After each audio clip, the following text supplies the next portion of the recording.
You've already taken a deep dive into Little Red Riding Hood with Dr. Duggan's talk, but let's look a little bit more at the stories that we were assigned for this week. You had 3 literary versions. The first 2 were by Charles Perrault, looks like Perrault, and the Brothers Grimm. These are canonical fairy tales immortalized in centuries and centuries of children's fairy tale collections, and they've probably been the most influential in shaping the literary versions that people in our culture read as children. But as Dr. Duggan said, Little Red Riding Hood with Perrault began as a tale for adults.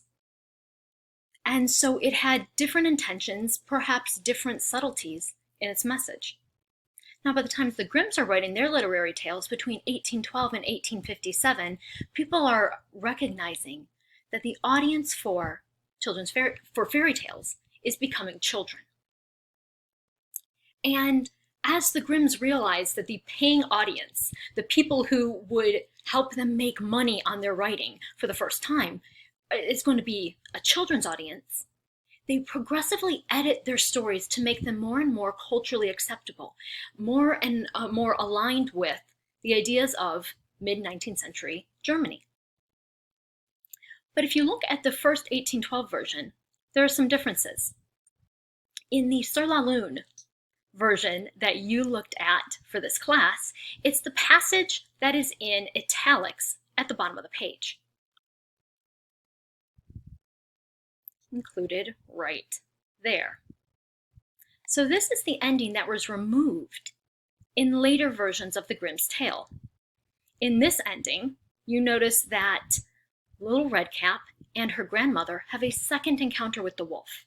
And this time, the grandmother teaches Little Red Riding Hood how to outsmart him. They outwit the wolf, drive him away, and because they triumph over him, he is never seen again. How is that different from the end in the 1857 version, which is right here, with the huntsman killing the wolf and taking its pelt? Who has agency here? The huntsman, right? The huntsman is the one who has the ability to save him, and Redcap and her grandma are passive recipients of his heroic actions. Here, although they have been passive once, they now have another chance to be active, to have agency in their own fates.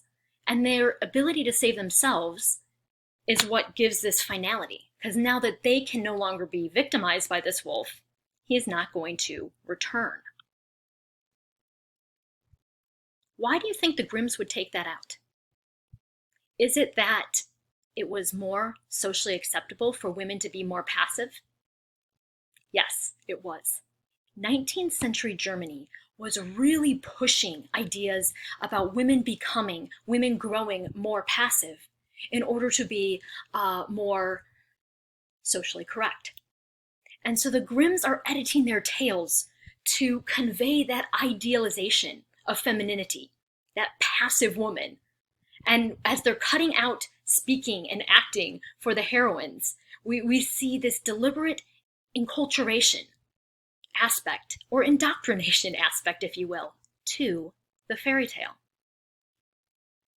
The final literary version that we looked at, by Terayama Shuji, is reacting to the indoctrination that we see in fairy tales like the 1857 version of the Grimms.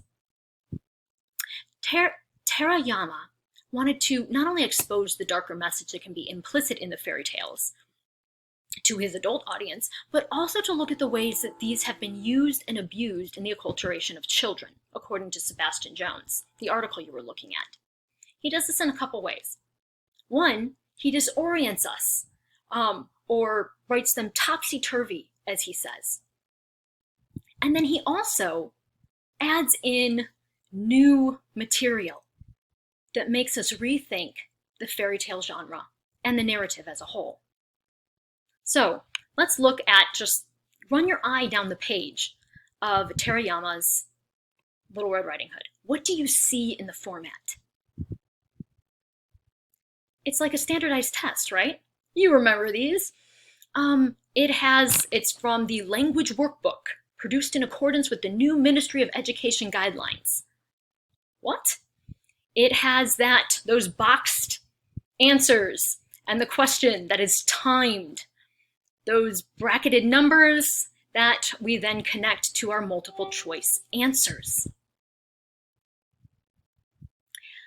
By formatting this like a standardized test, Terayama, one, breaks us out of the genre of a literary fairy tale, right? This doesn't look like a fairy tale to us, and so we're forced to rethink what we're seeing. But the format also has a message, doesn't it? Looking at a standardized test, and yet telling the story of Red Riding Hood, is he saying that this has become a standardized cultural message that we're supposed to learn in a rigid way, perhaps that we are being deliberately indoctrinated with by institutions around us? And then the reference to Ministry of Education, if that's an indictment of systemic institutionalized use of fairy tales, are the multiple choice questions perhaps demonstrating the individual's culpability in this?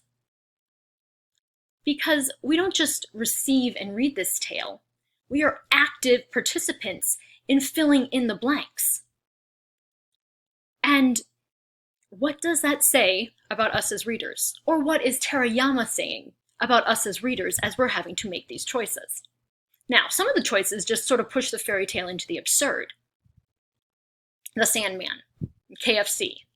If we fit those into this line, now there is a beautiful boy who was adored by one, the Sandman or KFC, just absurd, but adored by an old woman who is afraid of being killed by her grandchild. Is that getting into the darker psychological things that Terayama's tales are exploring? In that some sort of repressed internal fear that both parties have towards each other, creating animosity? Terayama doesn't leave you with a standard answer because, of course, we don't know which of these choices is correct, which is something else that he's pointing out, right? There isn't a correct version. This is fluid. This changes with readers. This changes with tellers, that we are both readers and storytellers, and that it is always in flux. So that is finally the action of filling in the choices. Does it make you rethink the fairy tale in a new way as well? Are you engaging with it in a way that perhaps we stopped engaging with fairy tales a long time ago? These sorts of layers of traditions and challenging traditions is something that makes fairy tale studies so exciting, and something that you can think about as you're looking towards final projects. These fairy tales, these stories that you've grown up with, might be a lot more interesting and a lot more challenging than you thought at first.